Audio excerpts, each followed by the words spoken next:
બિલાડીને ક્રૂરતાથી મારી નાખવા મામલે આરોપીઓની કરાઈ ધરપકડ। અમદાવાદના વાડજના એએમસી ખાલી પ્લોટમાં બિલાડીને ક્રૂરતાથી મારી નાખવાનો મામલો સામે આવ્યો હતો, જેનો વિડીયો સોશિયલ મીડિયામાં વાયરલ થતા જીવદયા પ્રેમીઓમાં ભારે રોષ જોવા મળ્યો હતો, જેની દર્શના એનિમલ વેલફેર સંસ્થાના વોલિયન્ટર દ્વારા ફરિયાદ કરવામાં આવી હતી। વાડજ પીઆઈ ડાંગરને આ બાબતે જાણ થતા તેઓએ ગંભીરતાથી નોંધ લેતા વાડજ પોલીસને જીવદયા પ્રેમીની એનિમલ એક્ટ મુજબ ફરિયાદ નોંધીને ત્વરિત તપાસ અને કાર્યવાહી કરવા ટીમને સૂચના આપવામાં આવી હતી। વિડીયોમાં 3 આરોપીઓ દેખાય છે, જે પૈકી રાહુલ રોલ સામે આવતા રાહુલ દંતાણી સહિત અન્ય 2 ની ધરપકડ કરવામાં આવી। જો કે અન્ય 2 આ ગુનામાં સામેલ છે કે નહીં તેની તપાસ ચાલુ છે। બિલાડીને મારી નાખવાનું કારણ જોઈએ તો આરોપી રાહુલની પત્ની બિલાડીને દૂધ પીવડાવવા જતા બિલાડી ભડકી જવાથી પત્ની પર હુમલો કર્યો હતો। આરોપીની પત્ની ગર્ભવતી હતી અને બિલાડીએ હુમલો કરતા હોસ્પિટલ લઈ જવી પડી હતી। ડોક્ટરે ગર્ભમાં જોખમ હોવાનું કહેતા આરોપી રાહુલ ઉશ્કેરાઈને બિલાડીને મારી નાખી।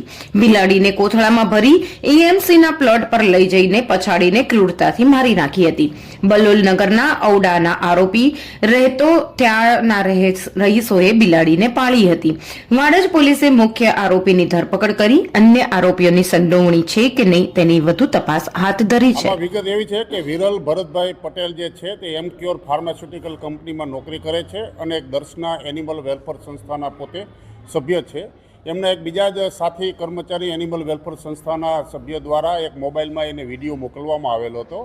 એ વિડીયોની હકીકત જણાતા કે જે નવા વાડજની હદમાં સહજ એપાર્ટમેન્ટની બાજુના ગ્રાઉન્ડમાં બનાવ બનેલાની હકીકત જણાવતા એ વાડજ પોલીસ સ્ટેશન ખાતે આવેલા વાડજ પોલીસ સ્ટેશનના ઇન્સ્પેક્ટર દ્વારા આ બાબતનું તાત્કાલિક સંજ્ઞાન લેવામાં આવેલું અને જગ્યા ઉપર જઈ હકીકત જાણતા કે એક બિલાડી મૃત હાલતમાં ગ્રાઉન્ડમાં મળી આવેલી હતી, જેથી આ જીવદયાના પેલા એનિમલ વેલફેર સંસ્થાના વિરલ ભરતભાઈ પટેલ પોત આ બાબતે જે ફરિયાદ જાહેર કરતા તાત્કાલિક વાડજ પોલીસ સ્ટેશનની અંદર એનિમલ ક્રુએલ્ટી એક્ટ તેમજ બીએનએસની કલમ મુજબ ગુનો દાખલ કરી અને તપાસમાં એફએસએલને બોલાવી પંચનામું કરી અને વિગતવારની કાયદેસરની કાર્યવાહી કરેલ છે। અને ખાસ જે આ પશુઓ પ્રત્યે ઘાતકીપણું અટકાવવાના જે કાયદો જે છે એ મુજબ સખત રીતે કોર્ટમાં રજૂઆત કરી અને એના વિરુદ્ધ વધુ કાયદેસરની સખત રીતે કાર્યવાહી હાથ ધરવામાં આવી રહેલ છે।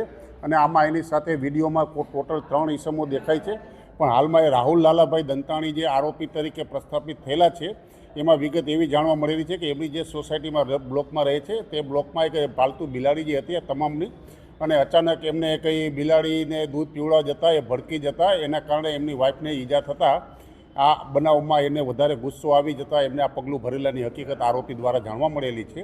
અને વિડીયોમાં દેખાતા અન્ય 2 ઈસમો જે છે ફક્ત એમાં કોઈ ગુનામાં એનો ભોલ ભજવેલો હોય રોલ એવું જણાતું નથી, તેમ છતાં હજી વધુ પૂછપરછ કરી અને એની ગુનાની શું ભૂમિકા છે એના આધારે આગળની કાર્યવાહી ચાલી રહેલ છે।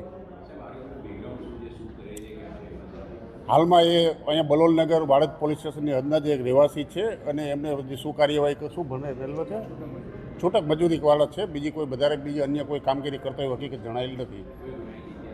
ના, ગુનાહિત ઇતિહાસ હજુ તપાસમાં જણાયેલ નથી।